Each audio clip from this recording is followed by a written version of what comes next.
We are recording. We are recording. We are recording. Recording. Hello there, on. How many people we got on Zoom? 2.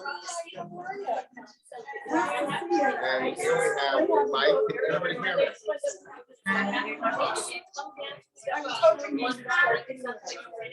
Hello, hello. Can you hear me? Can everybody hear me? No. Yes? No. No? I can hear myself. I can hear you. You can hear me. Okay, let's. Tap on the. Okay. So whistle. I can't whistle.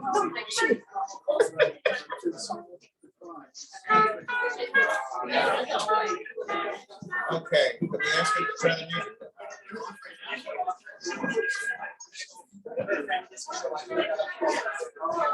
It's 28 degrees out there.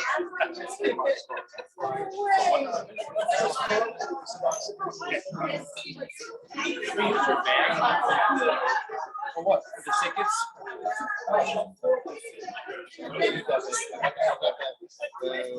Right to the mayor.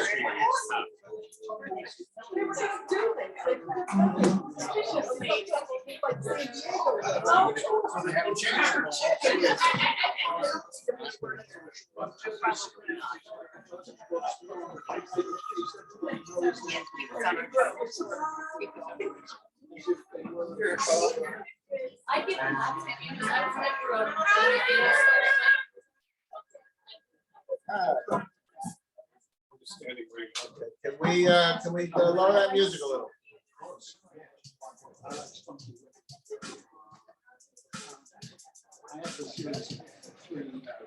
Thank you. Good evening. How are you all tonight? It's a pleasure to see you all here. Let's get a little hand of applause. You all made it. 28 degrees out. Very nice. And you should all know that I had advice I was supposed to wear long underwear. I don't own long underwear. So I want to welcome you all to what is this? This is MWANY. This is our December reading. It's the holiday season reading, and it's also a super spreader event. So, you know, everybody who's got RSV or the flu, please leave now. So our first reader tonight is going to be Charlotte Bismuth. Charlotte is a former New York City ADA. She prosecuted the landmark case of Dr. Stan Lee as physician accused of selling prescriptions in exchange for cash. I know lots of guys like that. So. As a result of her team's work, Dr. Lee became the first physician in New York State to be held responsible for the overdose deaths of his patients. Wow. In January 2021, Simon & Schuster published Ms. Bismuth's first book, Bad Medicine, Catching New York's Deadliest Pill Pusher, a memoir from the trenches of the opioid crisis. Ms. Bismuth has served as an expert consultant for the Prosecutors Center for Excellence. She's a proud member of the Sackler Pain Activist Group, and she works with the families of overdose victims to educate the public about the Purdue Pharma bankruptcy. She's also a crime writer under the pseudonym of Cecilia Fulton. Her story, The Father of the Corpse, appeared in the Ellery Queen Mystery Magazine in February 2019. She lives in New York City with her family. I'd like you all to welcome Charlotte.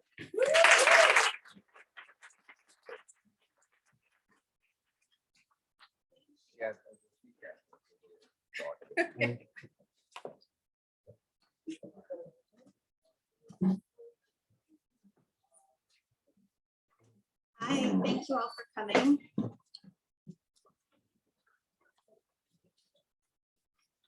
I'll be reading the first chapter from my new book. Oh, yes. Sorry.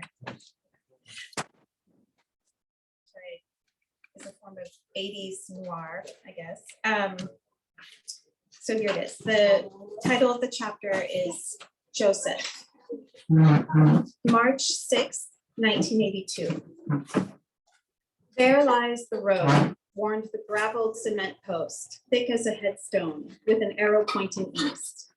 From here to the next village, it was 2 kilometers, and that meant 2 kilometers from here to home for Joseph, whose room and in-room waiting dog pinpointed town center. The wind hit him when he took that turn, the stone sign fading into never again. In the summer, there'd be cows on the pasture just above. Now there was nothing, dead grass under frost. His room, he thought, and pedaled. His dog, he thought, and pedaled. His room was waiting. The wheels creaked. He listened for the creak among the night sounds because it meant the wheel was turning, that he was moving. Moving forward, rolling forward. Not sideways like his mind was going, not down like his eyelids, not stiff and unmoving like the frozen remnants of grasses and the frosted water in the ditches. He needed to pedal forward and roll on, toward his room and his little dog. His room and the heat. The heat. He just had to keep thinking about the heat there in his little room with his little dog. He pedaled and thought about his room. He pedaled and thought about his dog. Maybe the dog was yapping. Maybe the dog was waking up the family. He pedaled faster. He would quiet the dog and they would be so quiet that the house would settle down quickly. He'd make sure they were both very quiet. Room, dog, around and around and around. Room, dog. The wheels creaked and he pushed up across the open flank of the hill and looked for the big tree that meant he was almost there, but it was too dark. He called on the wind to rustle up the air and outline the tree for him. The wind could draw the tree for him, even in the darkest dark, but now that he needed it, the wind was quiet. He tightened his hands on the handlebars and his right hand burned, especially on the little finger that he'd smashed against the counter. The tender skin rubbed against the rough wool of his gloves. He could barely feel anything anymore in his left hand.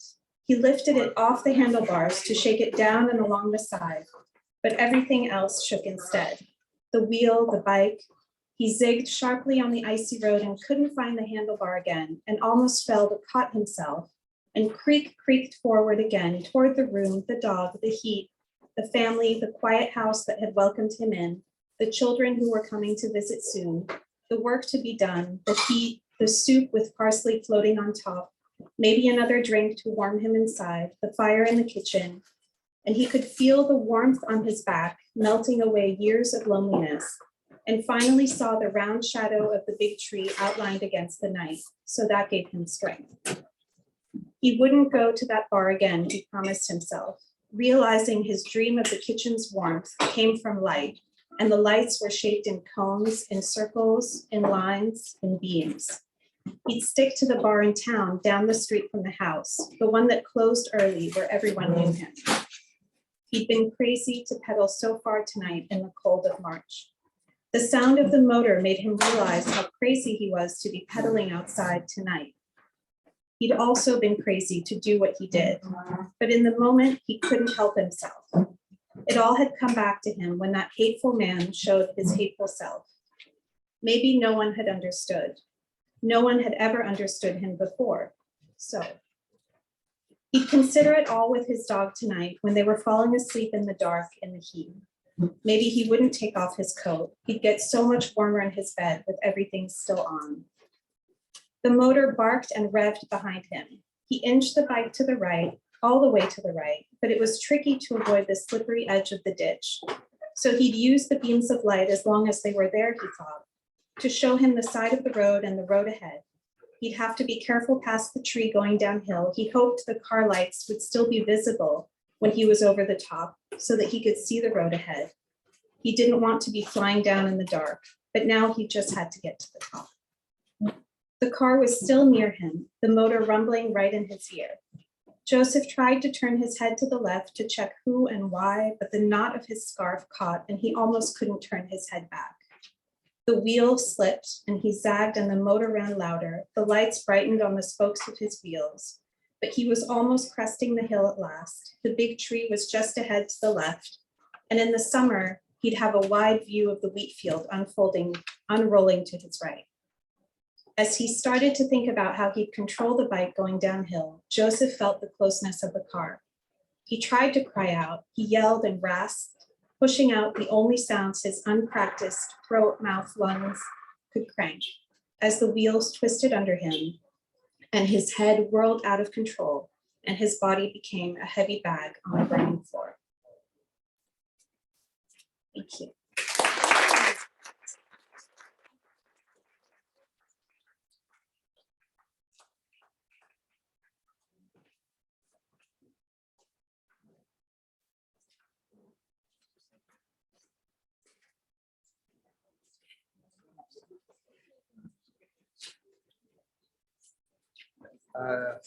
Did you want to go now? Just, did you want to go now or wait? Wait. Okay. You got it. So we have a little change in the order. Christian, you here? Yep. You're next. I hope that doesn't come as too much of a shock. You are welcome to bring your cocktail, absolutely. Kristen Brescia is the author of 2 cozy mystery series, the Nantucket Candlemaker Mysteries and the Snapshot of New York City Mysteries. Christian loves developing new characters and plot twists, spending days in writer-friendly cafes, and puzzling out stories and motives with fellow mystery buffs. She's a proud member of Sisters in Crime and Mystery Writers of America. Please welcome Kristen Brescia.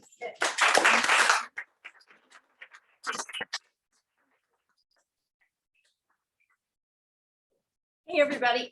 This is actually the first time I've gone to a Mystery Writers of America event, and this is so cool. And I will come back with friends next time, sorry. I have written 2 series for Cozy Mysteries, and I have a background in marketing, so I had to bring the book with me. This is the first in the Snapshot of New York City Mysteries, and it features a young photographer who's trying to make it in New York City. It's a little bit of a leap from usual cozy mysteries, which is my genre, because usually they're in small towns, but we took a leap of faith and it's based in Manhattan. And she starts out this journey at a debutante ball, which still exists. And here we go. So my characters live. I joined the party and began to focus on the people, the space, and how they'd come together to tell the story of the night. And I wish I'd known what was really important to look at, because had anyone told me that the story would include the murder of Charlie Archibald, billionaire, founder, and managing partner of Lion's Mane Capital, I would have thought that those crystal light fixtures and the gold gilt that followed wherever I looked had gotten the better of them.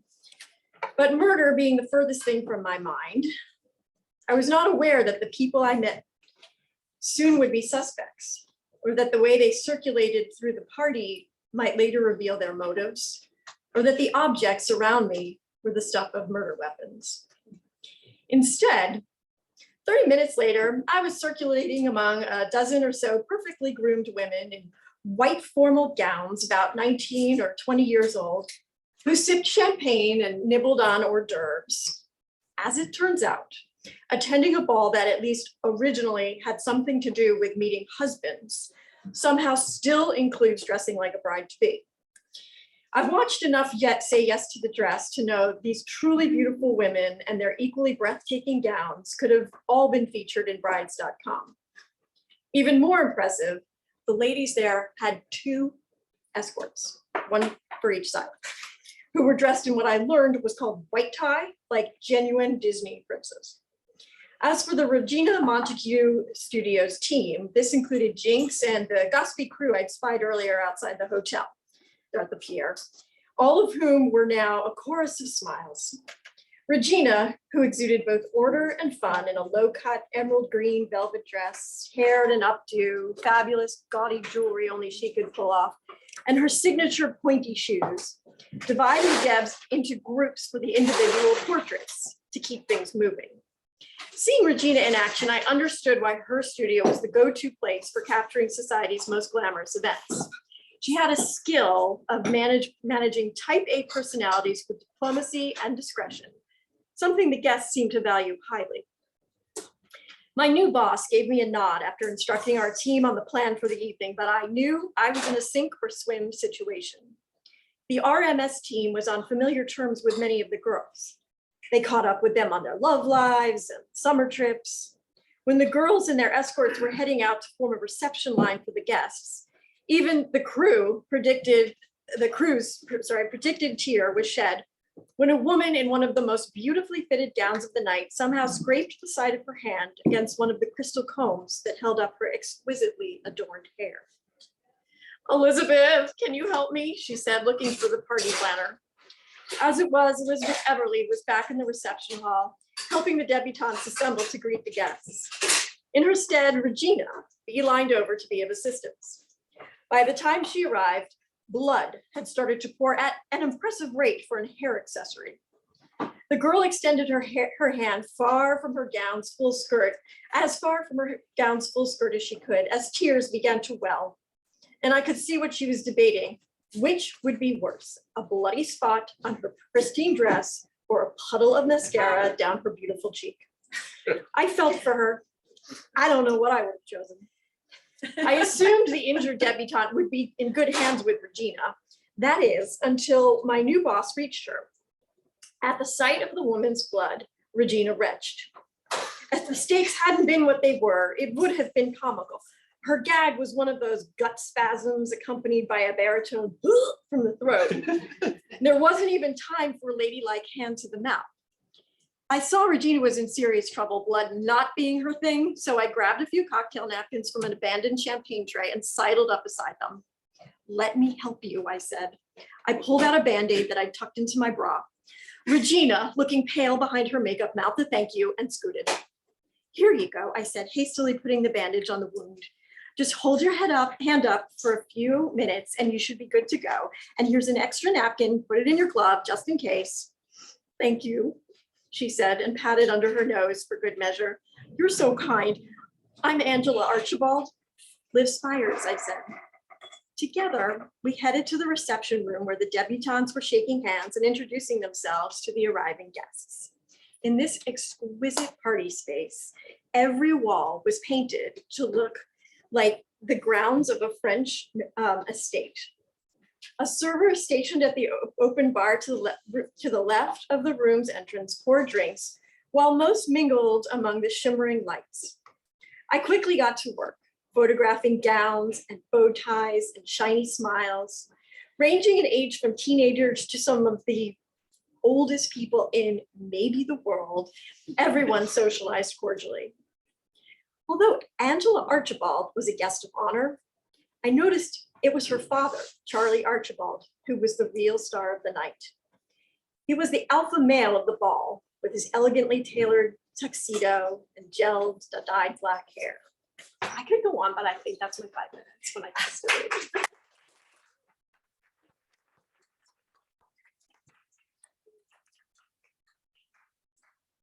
How do I spell? When she reaches. I spelled it. Let me find out. I don't know. But I did. I spelled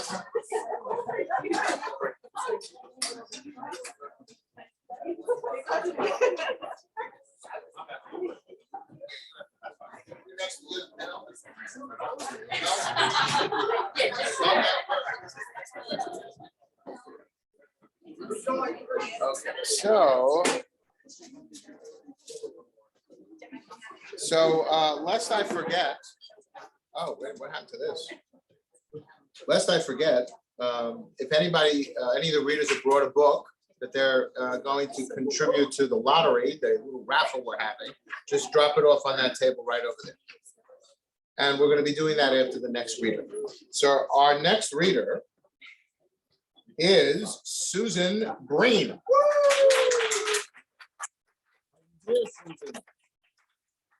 Susan Breen is the author of the Maggie Dove Mystery Series. Her stories have been published in Alfred Hitchcock Mystery Magazine and Ellery Queen Mystery Magazine, as well as the most recent MWA anthology. How did I miss that? Crime Hits Home. They didn't ask me. She's also been long listed for the CWA's Marjorie Allingham Short Mystery Competition. She teaches at Gotham Writers Workshop, which is where I started. Exactly. Susan.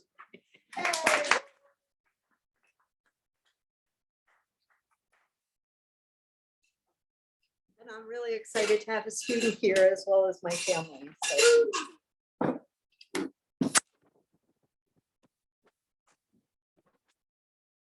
So I'm reading from a story that was in Alfred Hitchcock.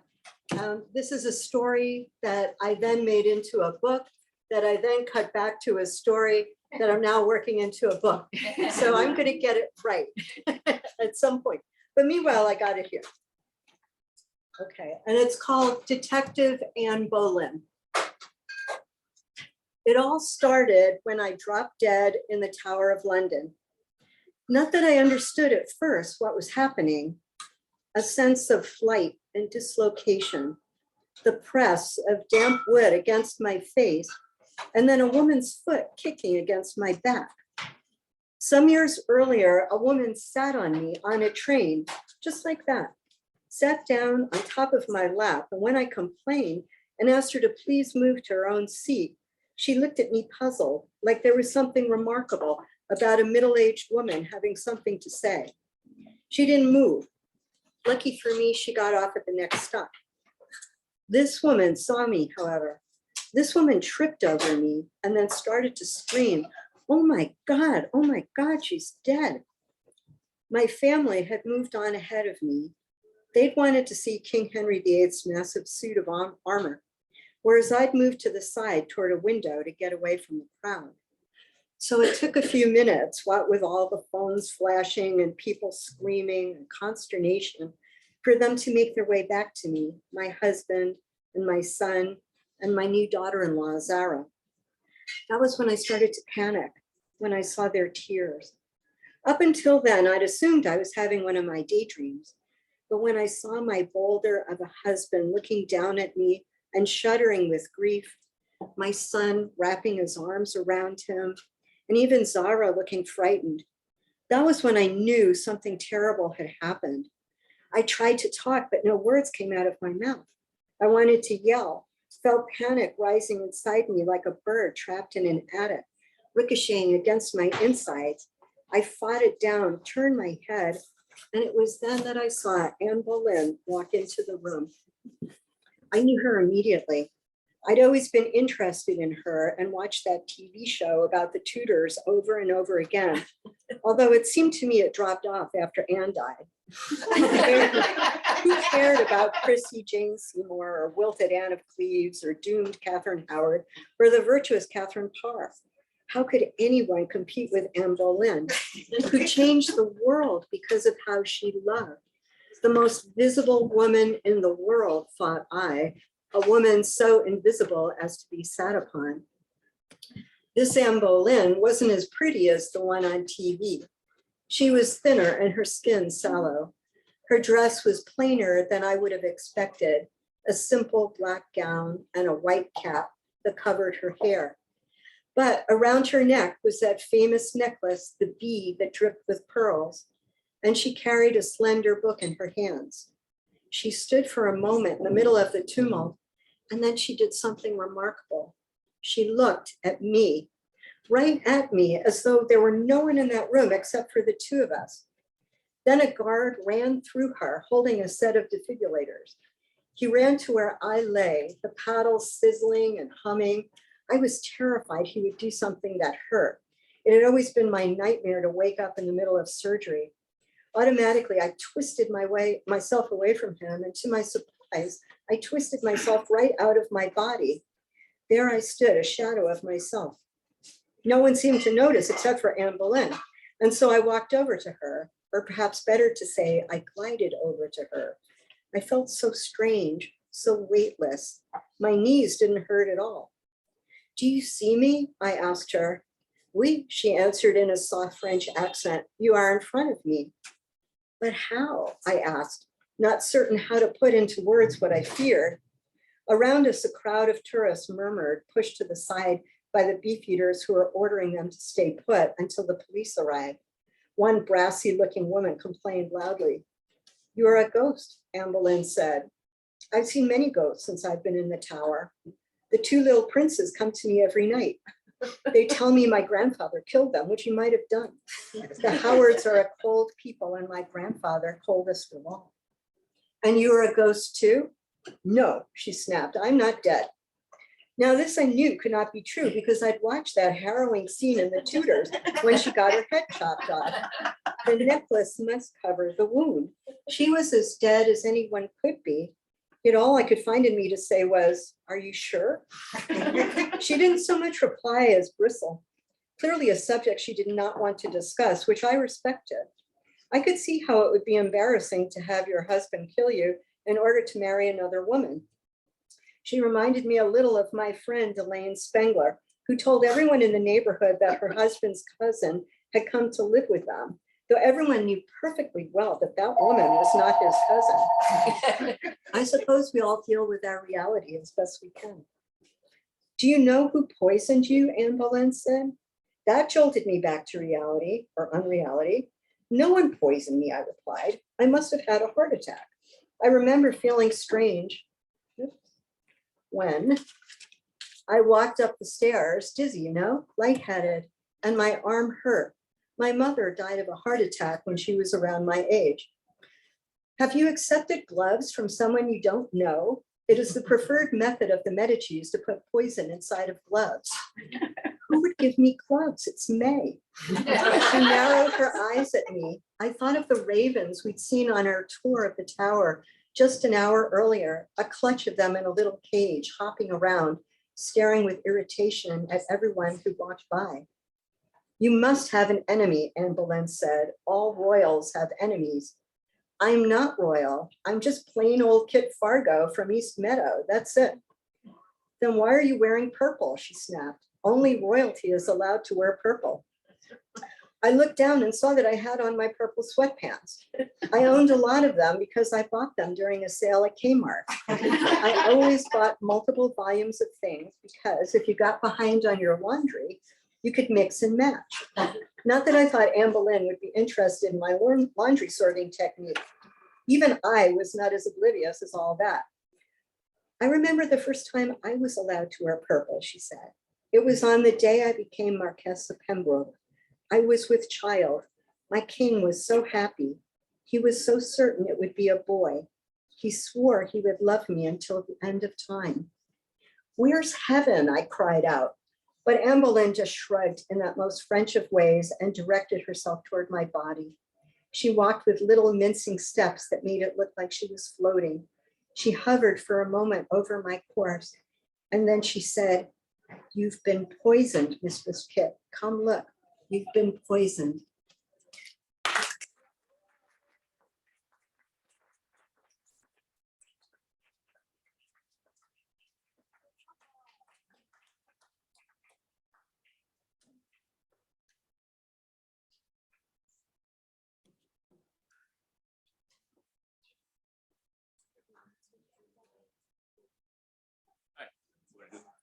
Yeah, we'll do the raffle. Does anyone need a ticket still?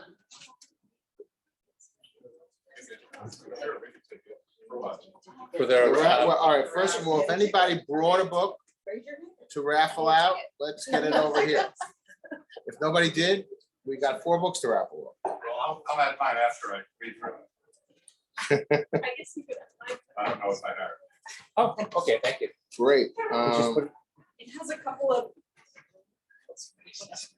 That's the beauty of it. That's, Okay, so we had stopped doing this for a while, but we decided to start doing it again.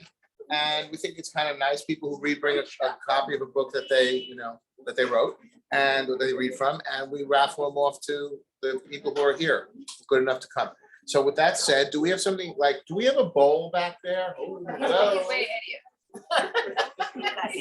Okay, I'm taking them out of your hands. Okay.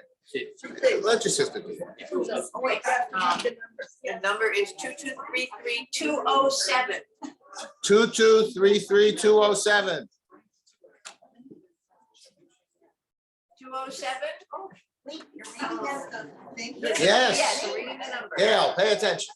Gotta get this moving along, I have to find out who won the voice. 207.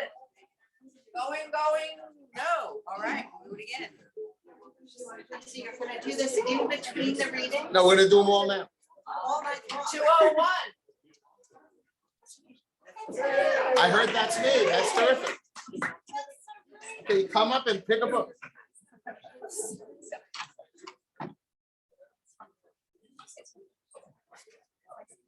All right, another one. Okay, let's do another one. 198. Check your number, 198. Last three digits, 198. Nobody? Nobody. All right, let's go to another one.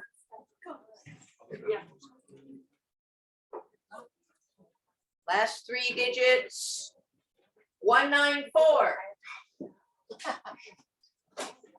194. Come on, somebody's got to win. Everybody's got a ticket? 203. 202. That's right. 203. We'll get there eventually. All right.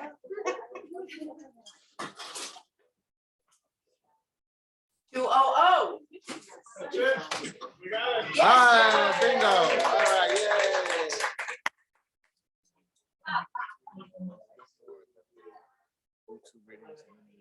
Okay. Okay, pick a book, any book.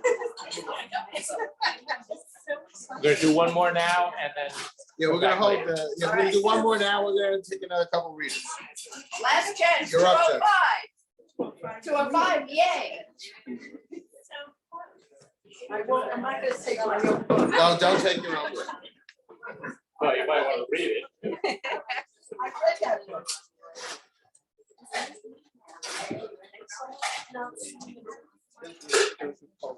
Okay, so, we're gonna move along now. We'll do a couple more readings. John. Or, I'm sorry, Judson. All right. Okay, so Judson Blake grew up in a little in Texas and a lot in New Mexico on the edge of the desert. He has a BA in literature from UC Berkeley. He's very emotional. He cries at movies. For several years, he directed and acted on stage in New York from Shakespeare and Pinter to stand-up comedy and improv. His full-length play, Perversion, how did I miss that? A bitter political satire, ran for 5 weeks in the West Village. His crime novel, The Rope Juggler, published by Starcast Press, has received praise from critics and established writers. His next work will be an apocalyptic speculative fiction. I hope we're going to hear that. I didn't think you were going to read all that. Why not? How many minutes do we have? Take 5, 6, 7 minutes. Okay, I got the timer on. okay, the timer's on now. Timer's on now. That's what All right. Okay, yes. Am I in? You hearing me? Yes. Yeah? Yes. Okay. I'll speak right into it. My novel, The Rope Juggler, it's published by Starkhouse. It's about a guy who has a loving girlfriend, whom you'll meet in a minute, but he's infatuated with a model that lives in his building. Oh, by the way, it's gotten good reviews. Let me read you one. A truly compulsive page turner of a read. From cover to cover, The Rope Juggler by Judson Blake will have a special appeal to readers with an interest in a deftly crafted murder mystery by a master of the genre. I didn't, that's what they say. So before I get more of a big head than I've already got, Milo is coming away from work, and he's just walking down the street. Up the street, Holly called me from her car. She'd seen me walking. Over time, we'd gotten used to chance encounters where each thought the other might be. It had become a little game we played where you always win. Hey, big fella, she said cheerily with that sensual grain in her voice. She was wearing a flowery dress that fit like summer dresses do. I crawled in next to her, feeling good, feeling the heat flow from her body. But there was something odd in the air. when I reached over to kiss her. "Not here," she said. "I feel ashamed." She was a little irritated. Like an electric charge, it came out at me and I backed away. We took a breath and looked at each other. She was trying to be serious. I could tell that.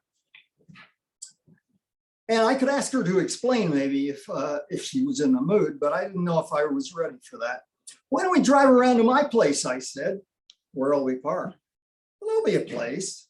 She got the car going. I really liked Holly. We'd been seeing a lot of each other and over the last few months. She really liked me too. We usually got along fine. She had no idea about my leaning for Miranda. Today, it was probably the heat that got her. On the ledge between us, there was a shopping bag full of things. I pawed through it, wondering what her taste of the day might be.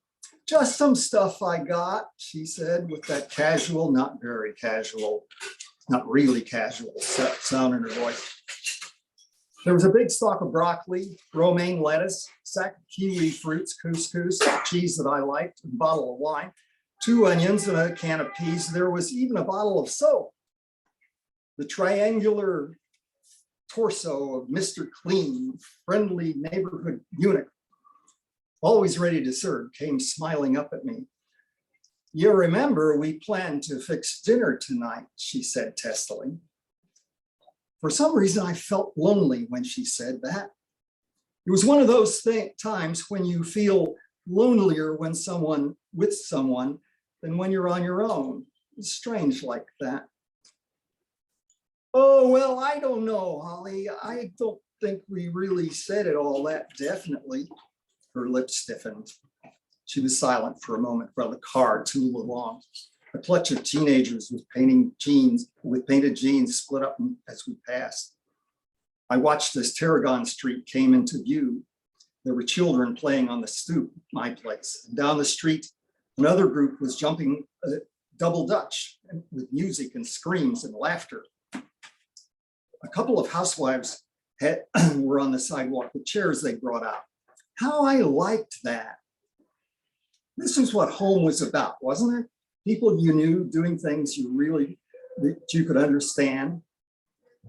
None of the craziness of the city was famous for, domestic fights and nonsense like that. That wasn't Tarragon Street. To one side, I saw a pair of sunshades and purple-red lips watching as we approached. Suddenly, my ankle developed a terrible itch, and I bent down to get a good scratch. My head sunk low. But my feet were slipping on something even as I did that. I looked around. The floor of the car was awash with unopened junk and magazines. There must have been 20 magazines. They had torn covers, some of them mashed and badly folded. And titles? You had to see this. Modern Bride, House and Garden, Bride to Be, New York Weddings, American Bride, and more. What had got into Holly? Couldn't she clean up her car? After a moment, I brought up my head. We sailed by, and the sunshades were still there, unseeing but not unseen. Stern and weightless, they belonged to a distant Apollonian goddess with lips like you never see on real people.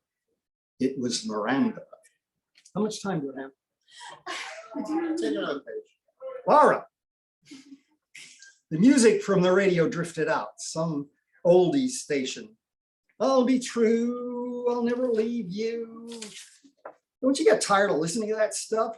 Her finger flipped a button and the air was suddenly silent. Even that struck me as odd. Holly's car seemed to make no noise at all. Holly, honey, I don't feel so good. I don't think tonight's the right night, okay? We could do it on Saturday. That'd be better. There'll be plenty of time then. Yeah, I really think so. On Saturday, what do you think? The silence was like a ship cruising in airless space. We glided past Neptune before the next street. Kids shouted as we passed. Their voices came thin and far away. It was silence that prevailed. I'm seeing my sister Saturday. Holly said, like it was hard to get out the words. When are you going to grow up and start thinking about other people? How can I think about other people? I don't know half the stuff that's in my own head. What about that? You should learn to take responsibility for things you say. At least you could do that. I know you think I should, Holly, but hey, give it some thought. I'm 31. I have some things that I have to flesh out yet, you know? You don't mean half the things you say. Well, exactly. Cut me some slack. You're emotionally unreliable. Has anyone ever told you that? You're the great American flake, you hear?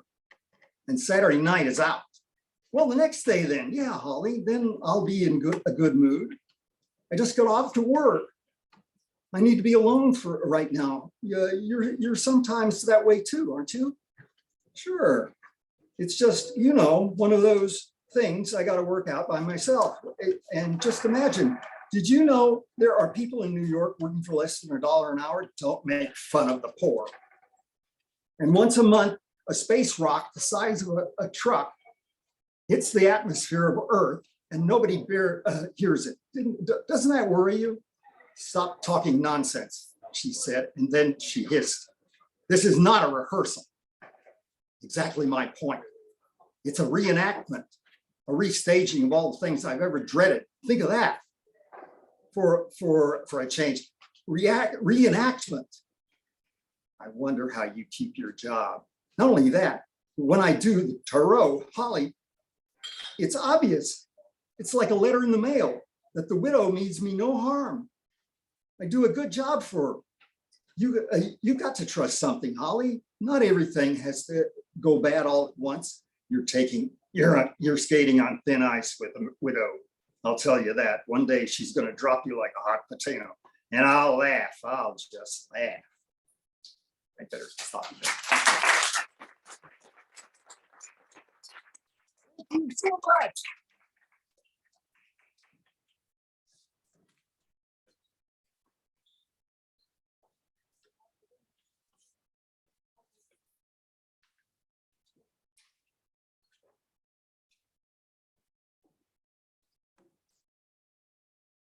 Okay, thank you very much, Justin. That was terrific. Our next reader is James McCrone. James is the author of the Faithless Elector series. Faithless Elector, Dark Network and Emergency Powers, taut and gripping political thrillers about a stolen presidency. Now, this is fiction. Just check. His latest book, Bastard Verdict, is due out in May and is set amidst the second Scottish referendum on independence. His short stories have appeared in Rock and a Hard Place, Retreats from Oblivion, the Journal of Noircon, and in the short story anthology Low Down Dirty Vote. He is a member of MWA, International Association of Crime Writers, Philadelphia Dramatist Center, and he is the vice president of the Delaware Valley Sisters in Crime chapter. A Pacific Northwest native mostly, he lives in South Philadelphia with his wife and 3 children. Please welcome James.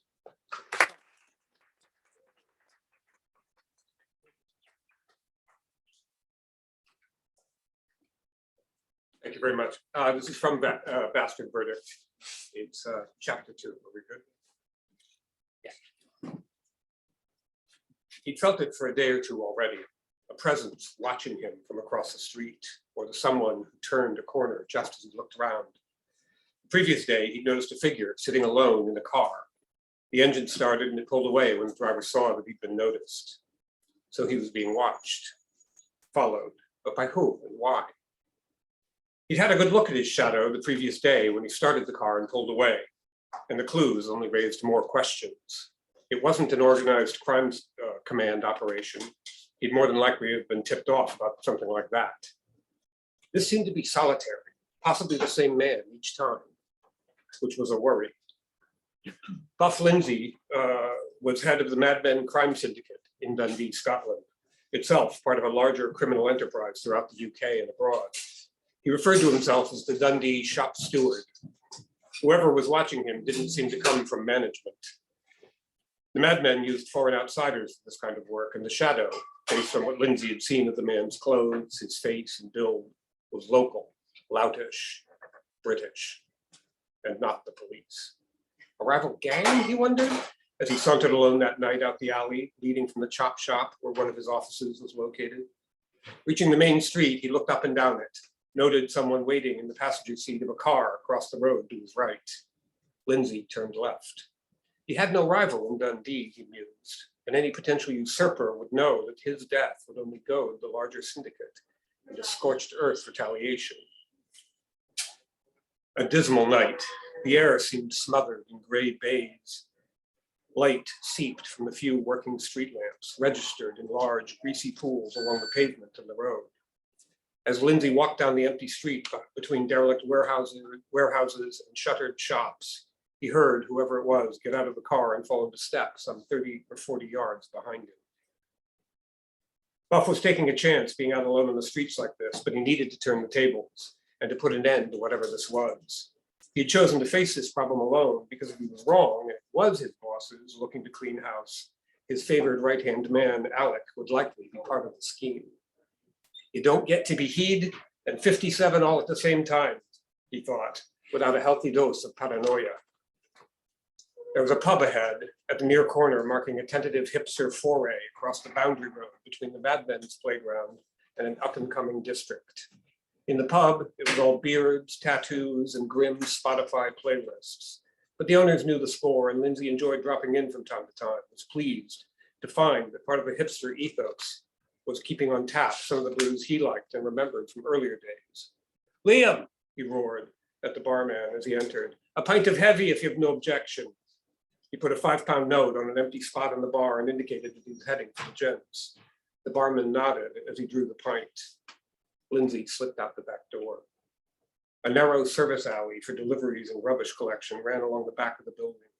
Lindsay crept toward the street, stepping carefully in the darkness between puddles and grease. He was approaching the corner where the alley met the road when his shadow arrived. The stalker moved cautiously, but his eyes were fixed on the pub's doorway at the corner. Definitely an amateur, Lindsay thought, no even a glance down this way. His follower was a big lad, a head taller than Lindsay and outweighing him by 2 stone. Now barely 6 steps from him, but still focused on the pub door at the corner, Lindsay saw him slow and touch a bulge in his jacket. Gun. At 57, Lindsay still knew his business, and someone carrying a gun had to be subdued quickly. His knife was out. The shadow registered him too late as he slammed the butt of the hilt into the man's left eye and again at his temple. Lindsay stomped viciously on the man's left knee, then a swift kick in the groin. The big man's bulk collapsed in sputtering, breathless agony. A hand fumbled inside his jacket toward the gun. Lindsay stabbed this time, slicing him across the hand and wrist. With one hand, he stuck the point of his blade into a fleshy neck, and with the other, grabbed him under the jaw to haul him deeper in the alley behind the bins. "Who sent you?" Lindsay hissed when he ensured that they were out of view of the street. "Fuck off," the man sputtered as he sat in one of the grimy puddles. "English," thought Lindsay. "Manchester?" "Who are you working for? Why are you following me?" "I don't know what you're on about," the lout protested. "I was just..." Lindsay pushed the tip of the blade a little farther into the donut folds of flesh at the back of his neck. "Keep it down now," he advised. A thin stream of blood pulsed along the cutting edge. "You people always fucking things up," the man said boldly as Lindsay patted him down. No wallet, no identification. He grabbed the pistol from inside the coat and skidded it across the ground to the far side of the alley. "You don't even know what you've done, do you?" The man on the ground gasped. "You want the police on you? And you with a pistol? I'd love to hear you explain that to the police." "I don't have to worry about them," he said. Lindsay thumped his fist into the same bleeding eye. "Explain that," he said. The man's shoulder and head rested against the brick wall of the alley, and he remained seated. "When they find out," he said, still looking downwards, "your life won't be worth shit." "I'll ask you again. Who's they? Who are you working for?" "Fuck you." Sounded like ill-advised revenge, a civilian out of his depth in a soldier's world. Well, civilian or no, Lindsay couldn't let this kind of thing slide. Couldn't give him a good hiding and leave him be, or he'd be back with mates. For 2 days, Lindsay had been living with the fear that his bosses wanted him out of the picture, on edge for every nuance that might give him a clue as to why. Now it was clear he was safe on that score at least, and he had a pint waiting inside. The civilian on the ground struggled, twisted his head to glare defiantly at Lindsay through his one good eye. This needed to be done for many reasons. Still standing behind him, Lindsay plunged the knife between the neck folds at the back of the man's bald head and watched him deflate in a heap. He fished a set of keys out of the man's pocket, then wiped the blade on the man's coat and cleaned his hands and his trousers. Lindsay picked up the gun. Then he made a call. "Is this Mr. Detall?" he asked brightly. "Clean up on aisle 7, if you please." He listened for a moment. "Just the one," he said, "but maybe bring a mate. It's a wide load." "The wine behind that hipster bar," he said in the phone. He paused again to listen, then chuckled. "Nah, nothing like that. I try not to shit where I drink."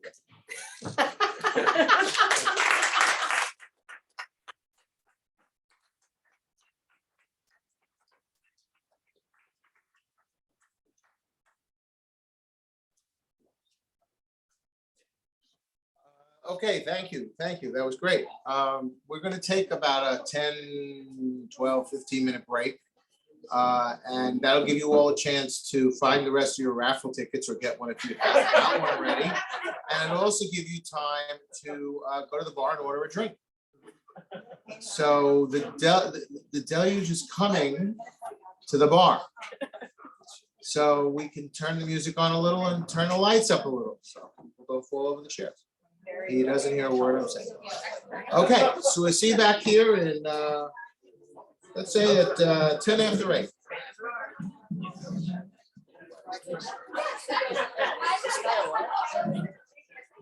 This guy alive?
Now, yeah. If somebody wants to watch this,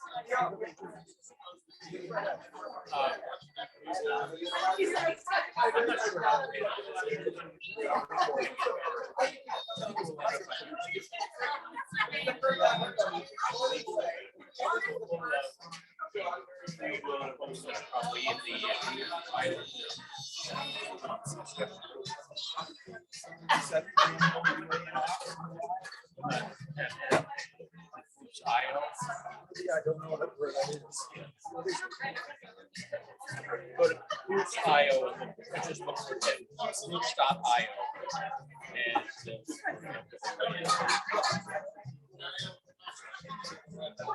That's it? I think we do have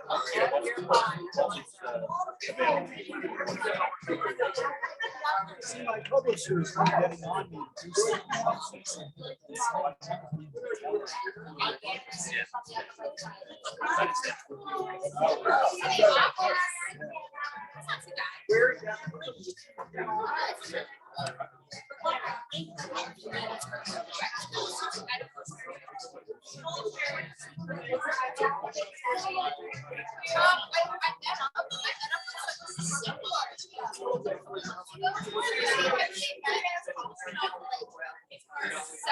to do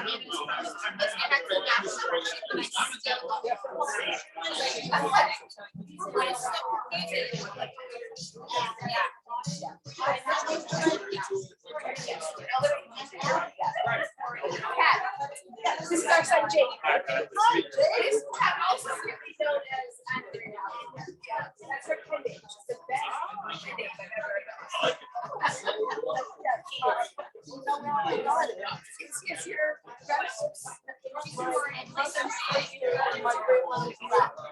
That sounds like somebody we know. Yes, our daughter is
Yes, yes, yes, absolutely. I love this.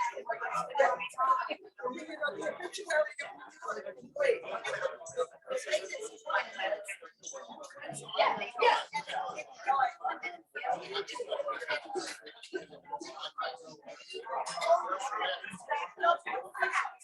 About why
right.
Okay, let's get started again.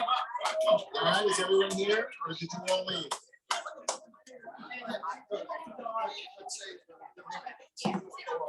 Ed, you're up next. Okay, do we want to try to raffle off a couple more of these things? So we're not off. I need to wrap it up. It's too late for wrap. Okay, so we're gonna try to do a couple more of these raffles. Have you got your tickets? If you don't, just lie. Because I don't want to carry the books home. Okay, so let's have a drum roll, please. Okay, pick out a raffle ticket, please. 238. Last three digits, 238.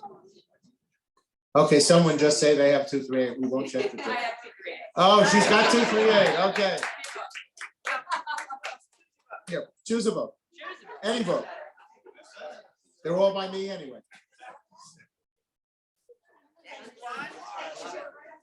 Okay. 208.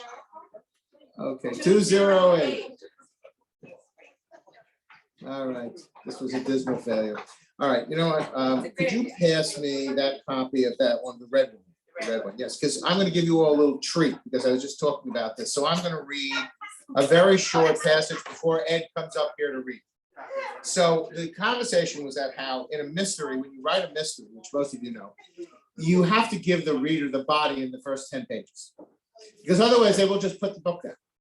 So I learned that the hard way. And then in this book, I actually did it on the first page. So I'm going to give you the one-page prologue to my third book, which was called Forgiving Mariella Camacho. Mariella felt the steel blade slide across her neck. See, it's right there.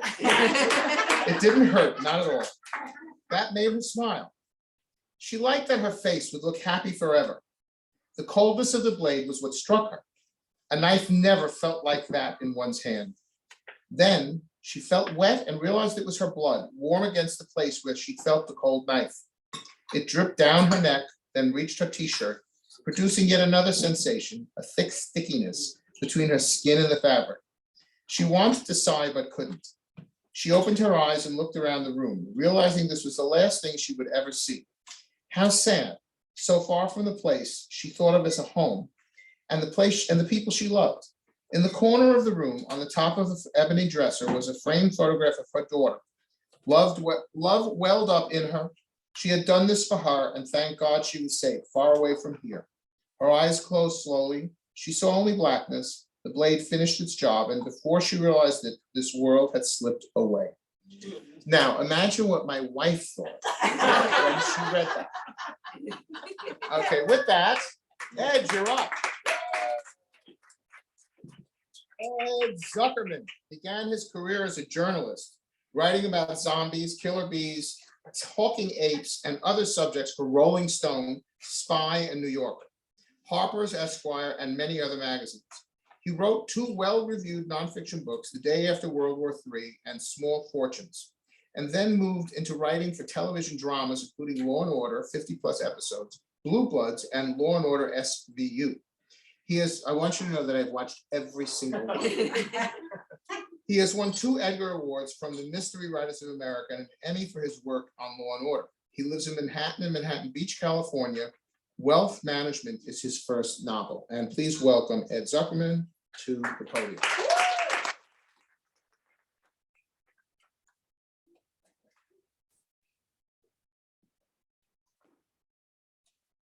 I'm going to be reading something from the middle of the book because the beginning. Some little background. One of the inspirations for part of the plot of the book was after 9/11, it came out that someone had shorted the stocks of various airlines. When you short stocks, you make money when this price goes down. And so it was investigated whether it was Osama bin Laden that made a few $1 million by shorting stocks before he blew up the World Trade Center, which turned out not to be the case. But that's some background to the story. I have 3 characters you're about to meet. They went to Harvard Business School together. They've been out of school for a few years. There's 2 men and a woman. They are now involved in a love triangle, and they are now living in Geneva, Switzerland.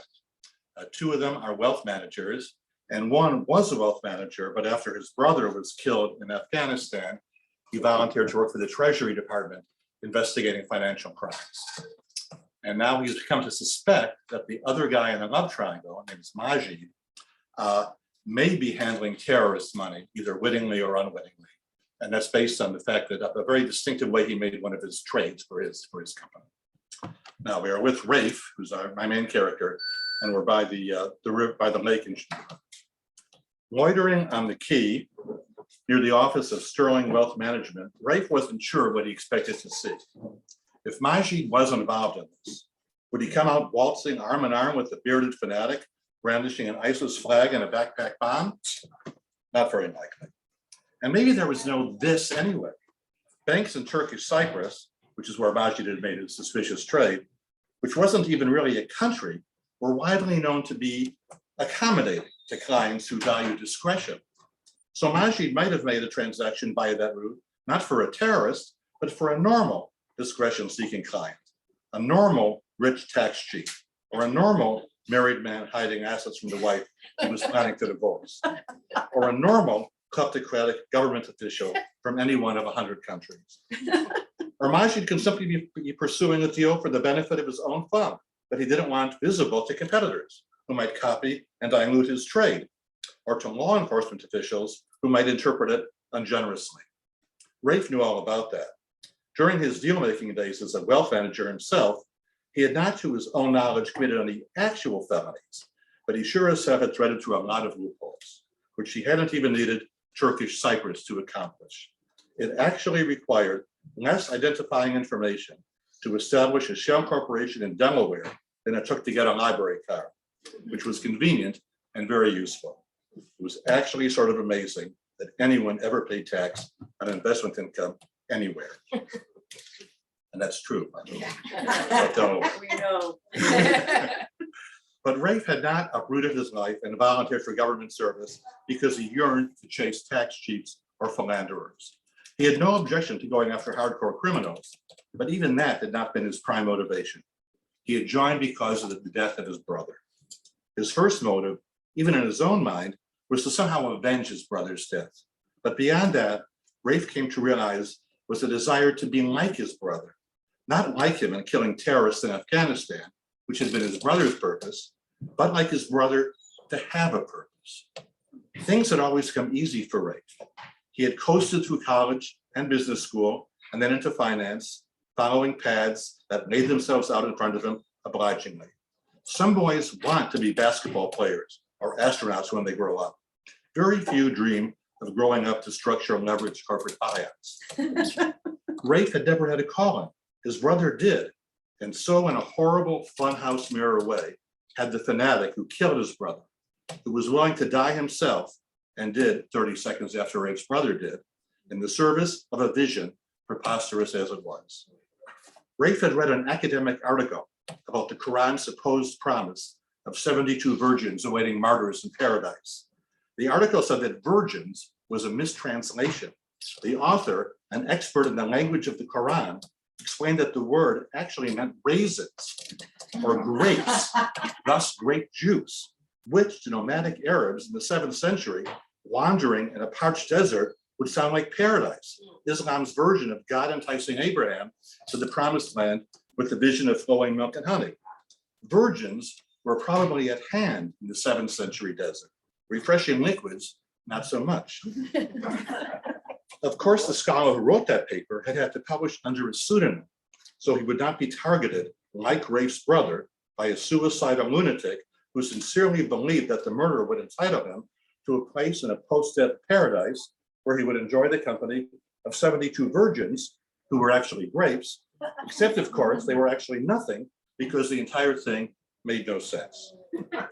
Just like Rafe's working to make millions of dollars for billionaires had made no sense. In case rampant senselessness needed another example, which it didn't, Rafe just then noticed near him on the quay a Roma woman of unknowable age in a flowing brown dress and white headscarf, kneeling on the sidewalk and bowing in a supplicating manner with a plastic dish on the pavement in front of her. It was against the law to beg in Geneva. So she wasn't begging. She didn't have a sign. She didn't say a word. She was just resting semi-prone here on the quay with her plastic dish available as a repository for any passerby who suddenly felt overburdened by small currents.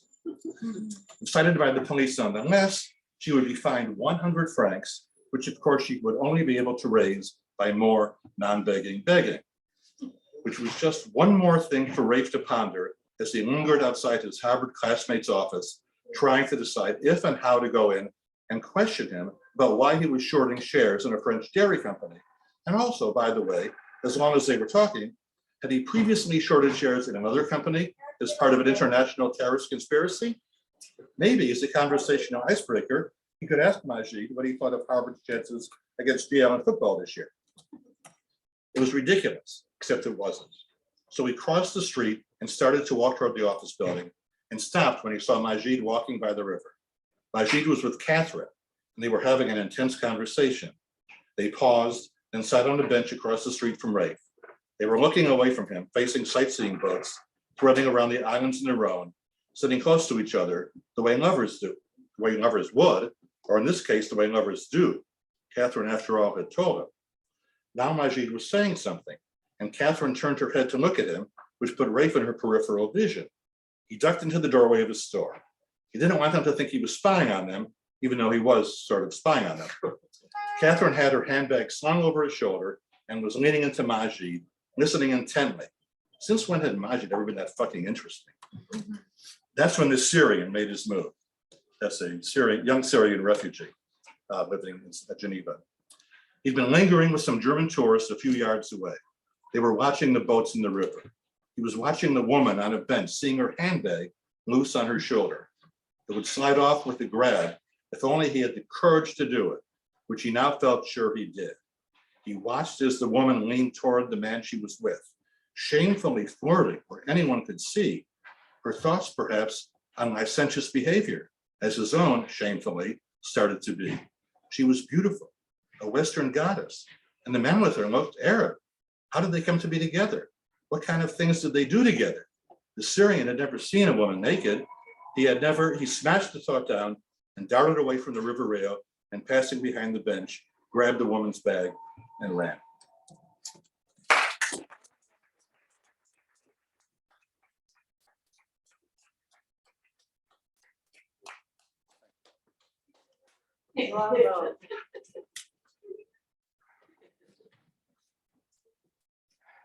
Before we get to the headline act for the evening, Ed reminded me of a little story.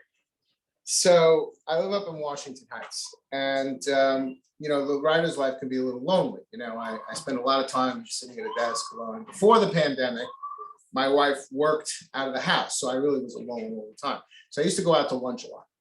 And there's a little Mexican restaurant I really like, which is up on St. Nicholas Avenue, and they know me, so I go over there for lunch. Then on the way back, one day I'm coming across 183rd Street, and there's a group of boys, like 6, 7, 8 young men, teenagers. They're talking rather loudly about, oh, this is the time when ISIS was on the rise. Oh shit, did you hear this shit about ISIS?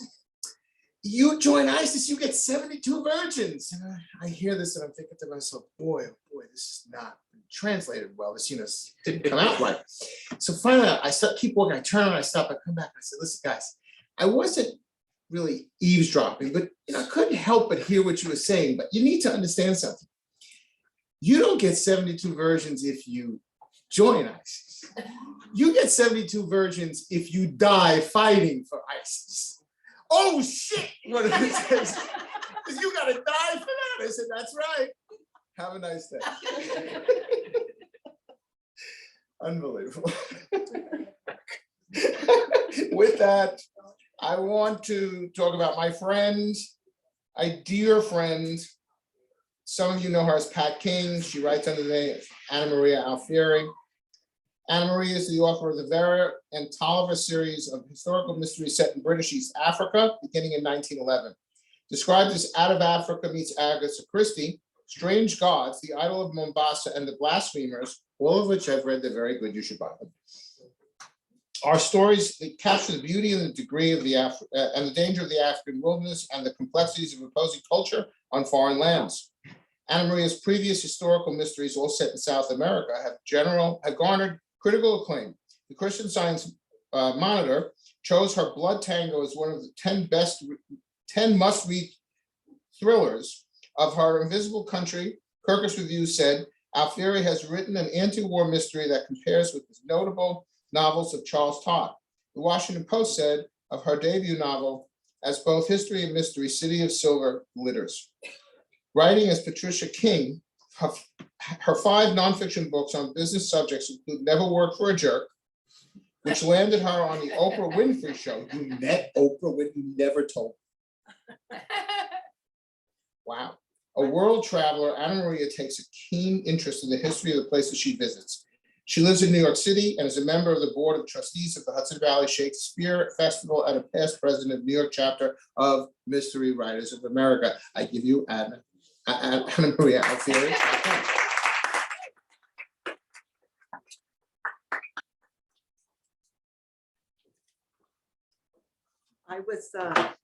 I was preceded by the tallest person. I got it. And I am the shortest person. It's on this side. Is that good? And contrary to popular demand, this is not a mystery story. It's just but it is a genre short story. I'll leave it up to you to decide. Catherine Zizzi wouldn't ordinarily have known about the local news in a small Iowa town. Strange lights in the sky. Catherine was in her cottage in Spring Lake, New Jersey at the time.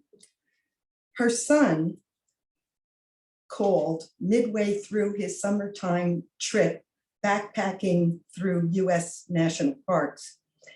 He was already laughing at the other end of the line when she answered the phone. I guess nothing interesting ever happens here, he said, barely able to speak through the guffaws. It's on the front page of the paper that a couple with a cabin in the mountains saw a strange light in the sky. They all think they're being invaded by aliens. There's a lot of nut jobs in this place, Mom.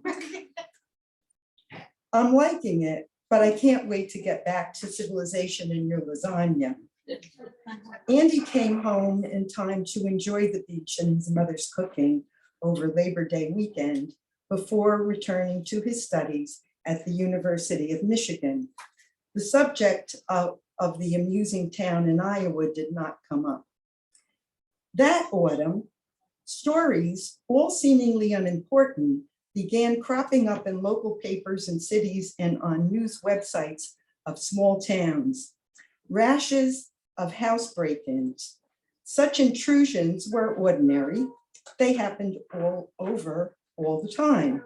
The strange thing about these was that people returning home found a mess, but couldn't discover what, if anything, the thieves had spirited away.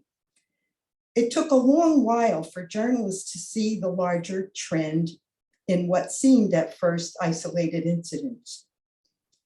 But soon the national news feed began to understand that what was happening in suburban Chicago and Lafayette, California, and in Peekskill, New York, was also occurring in Holly Springs, Louisiana, Lynchburg, Virginia, and Pittsburgh, Pennsylvania. Hundreds and soon thousands of photos appeared on social media of empty closet shelves, clothing strewn about, boxes emptied onto carpets, and the contents of refrigerators tossed on the floor and into sinks. There seemed to be no distinguishing factors about what kinds of homes or neighborhoods were attacked. Police, state troopers, and afterwards FBI agents heard the same answer when asking what was missing. Nothing, not a thing, nada.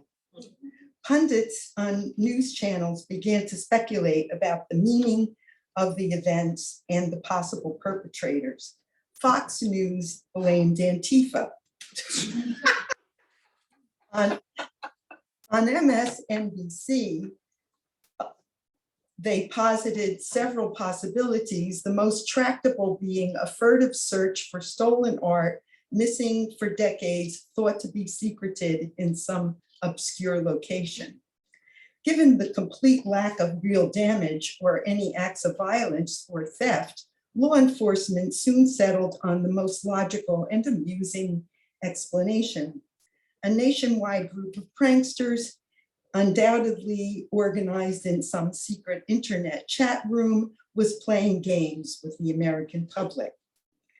Websites cropped up claiming they had proof that the plot originated in China. Others pointed fingers at Russia. It took a few days for truth to break through. This phenomenon was worldwide. No country was being spared. Outraged citizens soon demanded that governments investigate exactly how an army of intruders were, without leaving a trace of physical evidence, gaining access to homes and offices. Many disturbed locations have been protected by sophisticated alarm systems, said Judy Woodruff of PBS in an interview with the Secretary of Homeland Security. She followed up with all the burning questions of the moment. Could these be distractions from a much more dangerous and nefarious attack going on elsewhere and left unnoticed because of the underlying pattern in any of this? What should ordinary people do to protect their homes from what amounts to an annoyance, but may be masking something far more serious? No satisfactory answers emerged from such conversations. Although their pace slowed somewhat, the break-ins continued. As it happened, Catherine Zizi became the only human to accidentally view an attack in progress in her beachside cottage. That day, she uncharacteristically entered from a little used basement door in the back of the building. Since her shoes were sandy, she left them at the bottom of the steps that led to the bedroom floor. What she saw from halfway up the staircase astonished her, to say the least. Though she saw no person or animal who could be causing such a thing, boxes were dropping down from the top shelf in the hall closet outside her son Andy's room. Out of one of them spilled all sorts of wires having to do with computers and electronic devices, chargers for long obsolete cell phones, Ethernet cables, some thick yellow wires with, to her anyway, incomprehensible gizmos at both ends. Frozen and barely breathing, she watched as the various wires began to twirl inside a box in a way that resembled, for all the world, spaghetti in a pasta bowl being twirled with a fork. Then some of the wires raised up 2.5 or 3 feet in the air and began to disappear. When Catherine gasped and grasped the banister to keep from fainting dead away, the operation abruptly stopped. With a slight whooshing and chirping sound, she sensed, though she could not see it, that the creature, whatever it was, had vanished. The remains of its half-eaten meal lay on the floor. Catherine's story was picked up by all the news networks in the New York metropolitan area, and soon she was being interviewed worldwide. To avoid having to clean up the mess, Catherine urged people to put their useless wires on their doorsteps. The FBI began to investigate her as either a part of or the dupe of a group bent on distracting the world's population from some evil scheme. In the USA, congressional investigations were begun but soon became mired in partisan bickering. Still, in many parts of the world, boxes of wires were set out on sidewalks and in fields. They disappeared. Video camera tapes were confiscated by local governments. On those films, watchers saw the contents of the boxes disappear as if by magic. Steadily then, the home intrusions slowed and eventually stopped completely. Within a week of Catherine's last interview, more strange lights were sighted over Iowa, but this time they were red, not white. 5 days after that, Umberto Antonioni, an astrophysicist at the University of Milan, received a digital communication, partly in bad English and partly in quite good Italian. It thanked the people of Earth for saving the species that had invaded our planet. Dottori Antonioni's translation reads, quote, "We were on the verge of extinction until we discovered the caches of extraordinarily nourishing food on your beautiful blue planet. We have not been able to comprehend why you collected and stored our precious food. Why would almost every home save such items?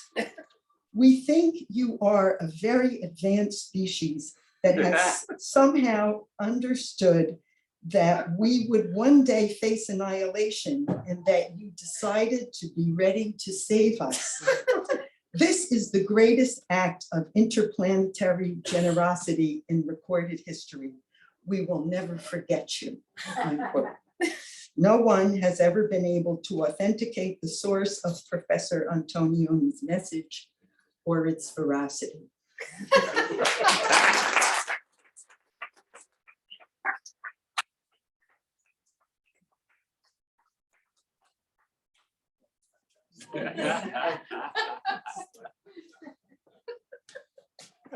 I want to thank you all for coming, and I want to thank everybody who read for reading. I hope you're all still here. Okay, there we go. And we still have a couple of books to give away. So just take one. Because I don't want to carry them home, please. All right, we'll try one more time. 199. 199. One of them is a lovely coffee table book. So somebody claimed they had ticket 199. No tickets. Okay. I have no ticket. Okay. But you have a book. Take 199. That's yours. Take a book. Take a book. That's your ticket. Go ahead. Take the coffee table. I have got 10 more at home. And the last one, 192. Alas. Alas. All right. All right, somebody volunteer. Somebody take. Gail, grab the last book. Which one? I think you have it already. Even though I probably do. And you can give it to somebody. Wait, Really? really? Somebody's Christmas stocking. Oh, there goes my So glass. excited. Thank you so much. That's all right. They're $5 readers. Don't worry. They're all scratched up. Anyway, thank you all for coming. It was a pleasure and have a very, very nice holiday season. And we'll see you in February. We're not sure the date yet. Looking like the 6th of February, but we'll be in touch. Thank you very much. Take care. Bye-bye.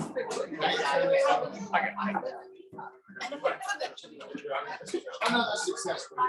And thanks to our Zoom audience. Good night.